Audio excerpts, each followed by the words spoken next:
साहेबांचे हात आपण भक्कम करतो, त्यांच्या पाठीशी आपण भक्कमपणे उभे राहिलो आहे. इथून मागे राहिलो, इथून पुढे सुद्धा आपण साहेबांचंच काम करणार आहे, दुमत नाहीये. तरी यावेळेस आपलं जे राहिलेले उमेदवार आहे अर्चना, ही आपल्या कुटुंबातली आहे आणि दादा आपल्या लहानपणापासून दादा आपल्या मध्येच आहे आणि इथून पुढे सुद्धा आपण सर्व एकत्रच राहणार आहे. आम्ही राहिला झोपडपट्टीत, आमचं साहेब पहिलं घर आमचं होतं आणि आम्ही इथं आलो. ताजनेंनी आम्हाला जागा दिली, आमचे वडील खोदे काम करायचे, स्लॅबचे काम करायचे, आम्हाला राहायला जागा नव्हती, अशी परिस्थिती होती.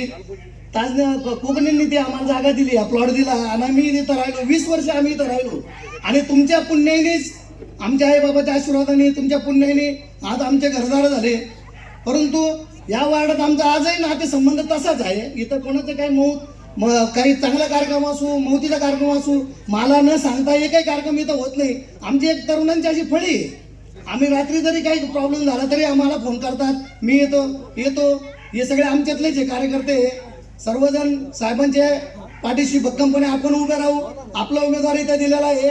जसं मी तुमच्याकडे हक्काने, तुम्ही मला काम सांगता, यावेळेस माझी जबाबदारी, मी तुम्हाला हक्काने मागतो की आता आपण जसं भारतला निवडून दिलं, भारत आमच्या शेजारीचे राहायला मालदा रोडला, आता मी तिथंच राहायला, भारत एकदम जवळचा आहे.